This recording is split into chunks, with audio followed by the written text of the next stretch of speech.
Realism in games is kind of overrated. Most of us play to escape. If I want realism, I'll go outside and take a look at that shit show.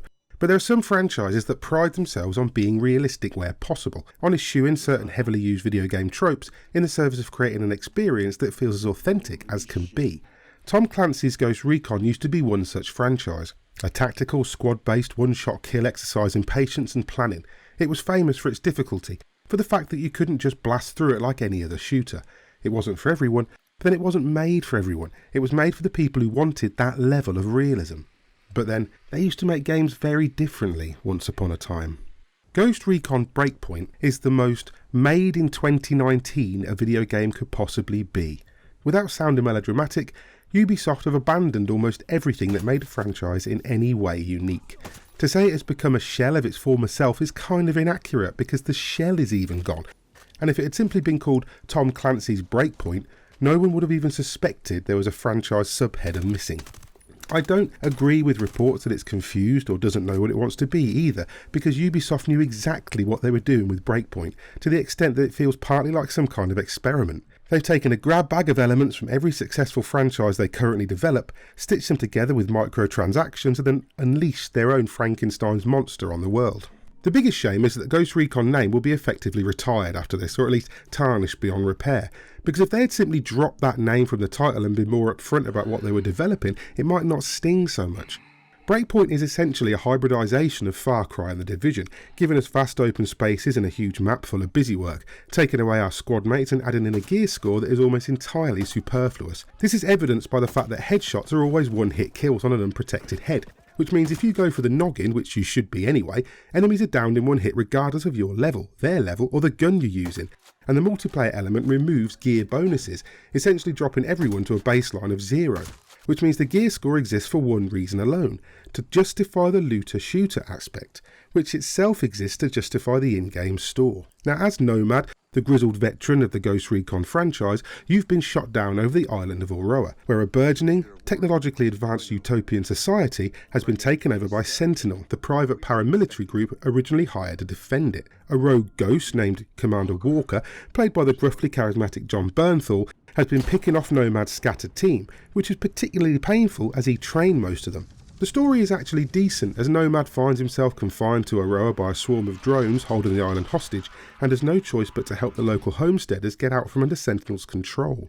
Despite there being a perfectly functional squad's worth of other ghosts on the island, Nomad instead goes it alone, dropping the squad element seen in Wildlands entirely. Along the way, you'll meet various factions such as the outcasts who live separately to the homesteaders, and the various disenfranchised scientists who work or used to work for Jay Skell, the billionaire who owns Auroa. They'll hand you side quests and mark yet more weapons and fast travel points on your map, sidestepping any of that pesky exploration and discovery malarkey. Now, Ghost Recon Breakpoint in many ways is the natural evolution of what has become Ubisoft's brand, which is to say it's an oddly enjoyable shooter with almost no originality whatsoever. You'll gather loot from chests and dead enemies, or be awarded new gear for completing missions and side missions, all in service to that gear score. But it's telling that despite this score, I used the same 2 pre-order bonus guns for the first 10 hours of the game, and once upgraded, I never felt the need to swap them out. Eventually, I swapped them purely because I was bored of looking at them. Rather than simply wearing the tactical gear you'd expect for a special forces type like Nomad, you can dress him in cosmetic skins that alter face masks, headgear, tops, trousers, boots, gloves and accessories. You can equip emotes, tattoos and decorate your guns. To an extent, this stuff makes sense in a game like The Division, where there are multiple agents at work in the city and everyone wears normal clothes. In Breakpoint, this stuff exists to make you buy it. If I sound overly negative, it's because the good stuff in Breakpoint, and there is good stuff here, is almost all hamstrung by the bad. They've tightened up some elements from Wildlands, like the driving and the shooting, which form the bulk of what you'll be doing and therefore make for a better experience mechanically. And despite being mostly by the numbers, the story is compelling enough that I always wanted to reach the next objective and see the next story beat. And the elements of realism that remain while dumbed down are welcome enough. Eating and planning while resting at bivouacs to give you bonuses to XP and damage resistance feel very gamey, but they at least are present.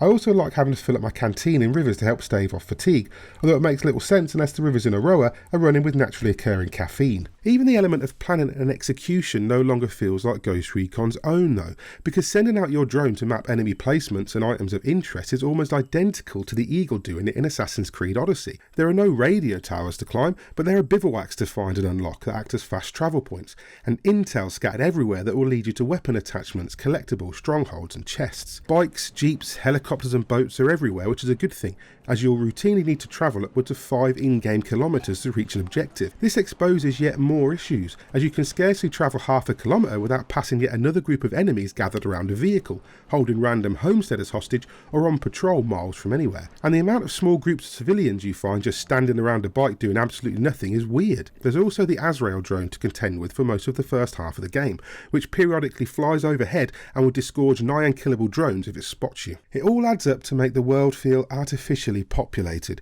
Vast expanses of nothing are filled with the exact same group of 3 people and their bike, or a random patrol that's here because Ubisoft know you'll get bored travelling 5 kilometres without something to shoot in the head every now and then. Talking to people even feels arbitrary, as Nomad swaggers up and the following conversation goes thus. Nomad: Hey, can you all tell me where this location is? Random person: Sure. Nomad: Huh, thanks. And that's it. That's the extent of the interaction. Likewise, finding clues to solve mysteries is achieved by talking to NPCs and then pressing a big green button that says resolve. It's false agency, and Breakpoint would be better without it. The multiplayer element is actually quite worthwhile if you prefer interacting with others. You can play most missions or simply free roam with friends or a match-made squad, and it does make the game more fun for the most part. The PvP mode, Ghost War, also feels like it's meant to be there rather than just a tacked-on experience. There are specific missions to play as well as simple team-based combat, and the battle reward system, essentially just a battle pass, gives you something to play towards. Oddly though, I have genuinely had fun playing Breakpoint, but to do so I've been forced to just accept the flaws and push through them. The constant flow of loot tricks my looter-shooter brain into thinking I'm achieving something for finding a new pair of khaki pants with a higher number than the ones I'm wearing, and the shooting is good despite enemy AI that pretty much just advances on your position in every situation. The environments are also impressive enough, with sunsets and sunrises that make you believe you're on a paradise island cut off from the rest of reality. Ghost Recon Breakpoint is arguably the most disappointing game of 2019, if only because the franchise has fallen so far from what it was. It's now become just another looter RPG bogged down with microtransactions and checkbox gameplay, with a less interesting setting than The Division 2, Far Cry 5 or Assassin's Creed Odyssey, which somehow plays out almost exactly the same as those games. Ubisoft have achieved something with Breakpoint that other franchises could only dream of 10 years ago. They've killed Ghost Recon dead.